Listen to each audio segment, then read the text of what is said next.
Every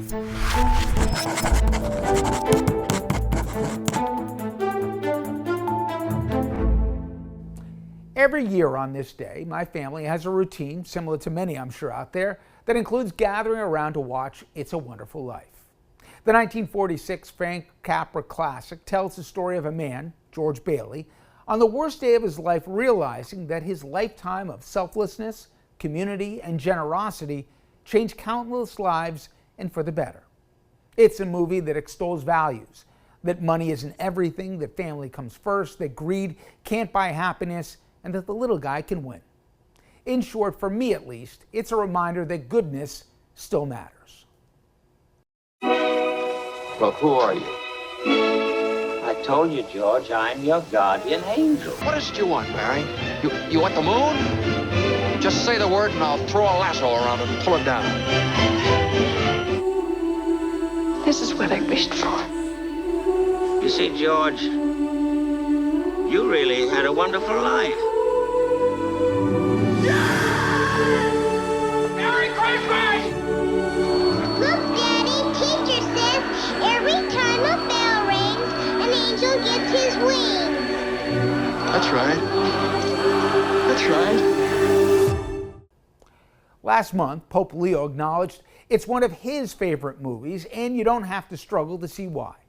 Caring about your fellow man is a message that resonates in every faith, in every generation. But like with seemingly all things this past year, we apparently just can't have nice things. Last week, Barbie Ice and her friends at the Department of Homeland Security decided to take this holiday classic and pervert its message.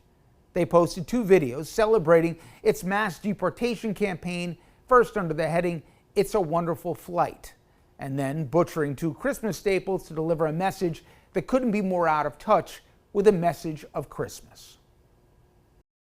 Christy, give me back. I don't care what happens to me.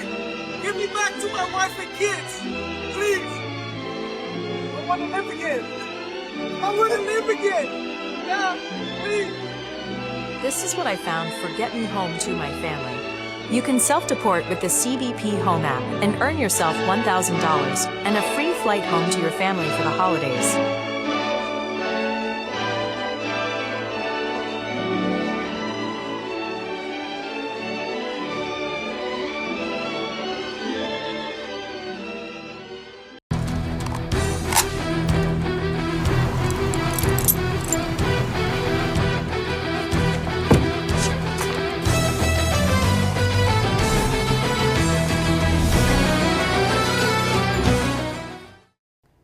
That these people chose this movie to make this message is both intentional and inadvertently an embarrassing self-own.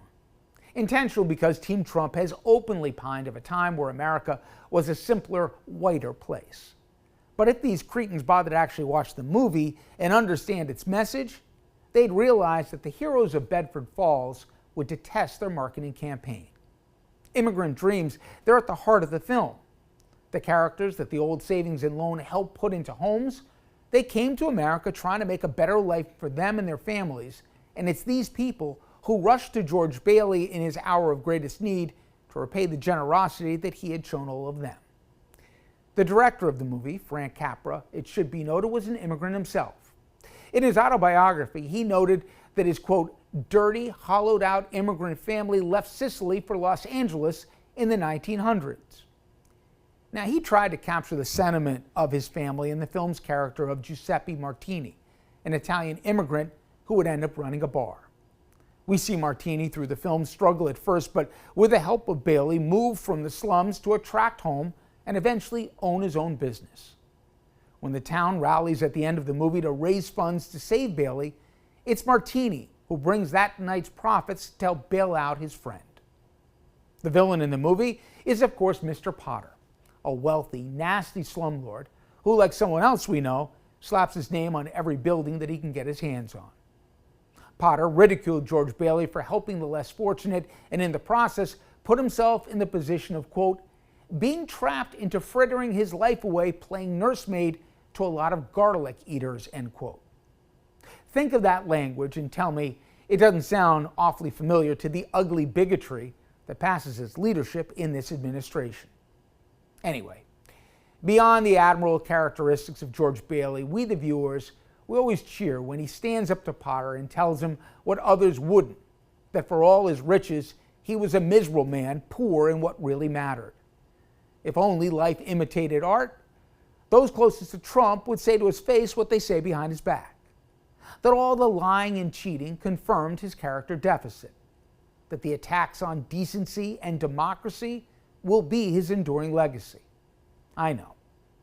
It's only a movie, but if they can't leave well enough alone and not politicize an American staple, then at least let's hope they actually understand what it takes to have a wonderful life.